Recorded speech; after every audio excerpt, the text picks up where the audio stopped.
Bonjour, nous revoilà de nouveau dans la classe de français, le français au collège, programme marocain.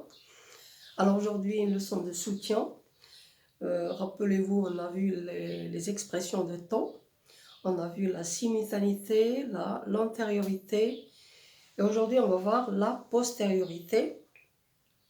On en a déjà parlé, mais on va la refaire pour que vous ayez plus de détails.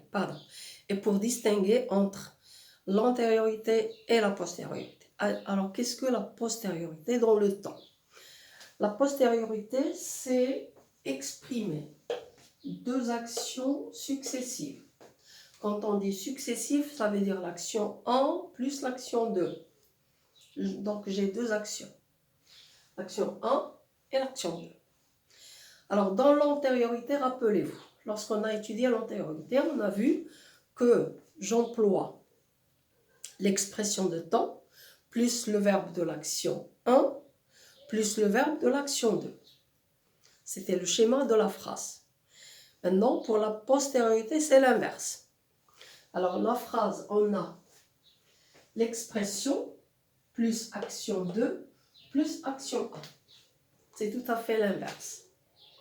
Alors, quelles sont les expressions qu'on emploie?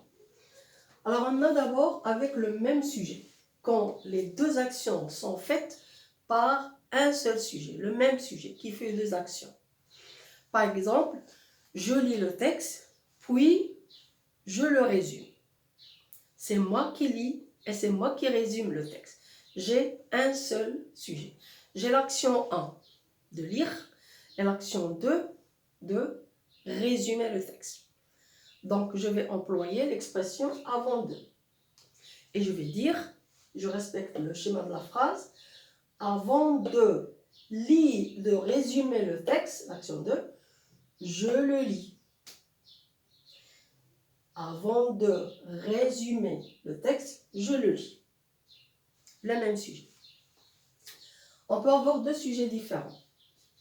C'est-à-dire quelqu'un qui fait une action et une autre personne fait une autre action successive. Oui, donc maman ferme les fenêtres. Dans quelques moments, la nuit va tomber. Donc j'ai l'action de fermer les fenêtres et l'action de la tombée de la nuit. Alors qu'est-ce que j'emploie lorsque j'ai deux sujets différents? On emploie avant que, en attendant que, jusqu'à ce que, et là j'emploie le subjonctif. Bien, les expressions avant que, en attendant que et jusqu'à ce que ne peuvent pas être employées dans la même phrase parce qu'il y a une nuance de sens.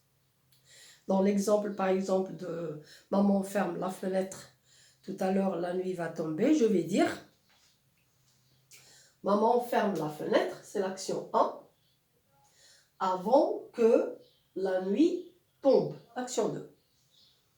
Oui? Donc, mon expression, qu'elle soit au début de la phrase ou bien au milieu de la phrase, elle est toujours suivie de l'action 2. Maman ferme les fenêtres avant que la nuit tombe. Là, c'est le subjonctif, mais il n'est pas clair parce que c'est un verbe de premier groupe. Je remplace par exemple, la nuit tombe, il fera noir. Maman ferme les fenêtres avant qu'il ne fasse noir. J'ai mis le verbe faire au subjonctif. Oui? Bien. Pour l'expression en attendant que, dans l'expression en attendant que, il y a l'action d'attendre. C'est-à-dire j'attends l'action. Bon, je lis mon roman. Tout à l'heure, mon père va revenir du travail. Donc je vais dire, je lis mon roman, c'est l'action 1, en attendant que mon père revienne du travail. Quand il y a l'idée d'attendre, j'emploie en attendant que. Je lis mon roman en attendant que mon père revienne, subjonctif de son travail.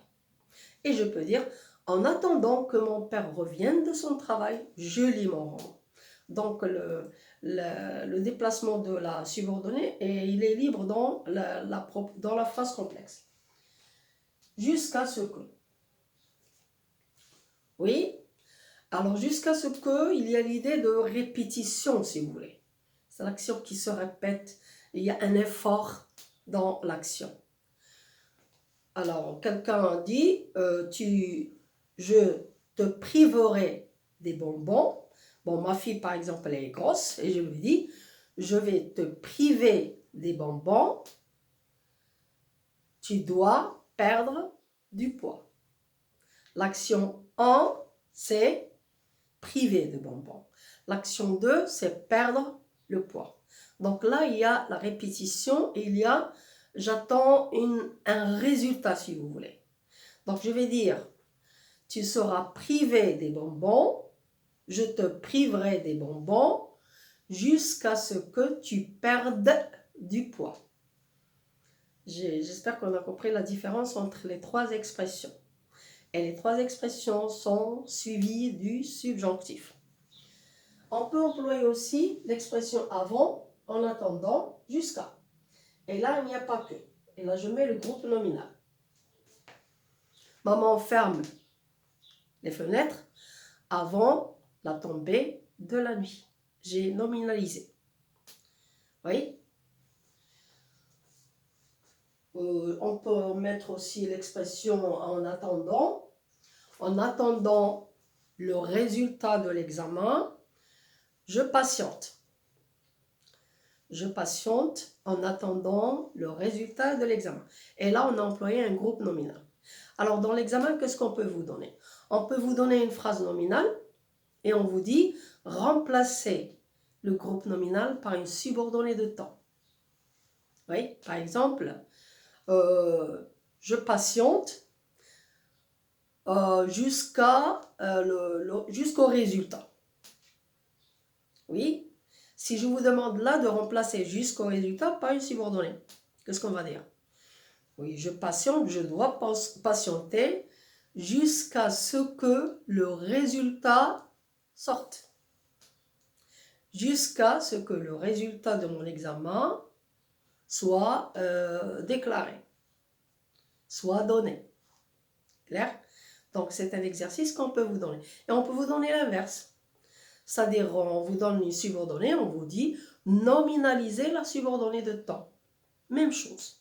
Je cherche le nom et je mets l'expression jusqu'à, ou bien en attendant, ou bien avant, et je mets le nom. Clair? Alors, j'espère qu'on a compris la postériorité, c'est facile. Il suffit de distinguer les deux actions successives et de bien employer l'expression et surtout de bien respecter le temps employé, le subjonctif. Et pour cela, il faut apprendre la conjugaison des verbes au subjonctif présent. À la prochaine fois.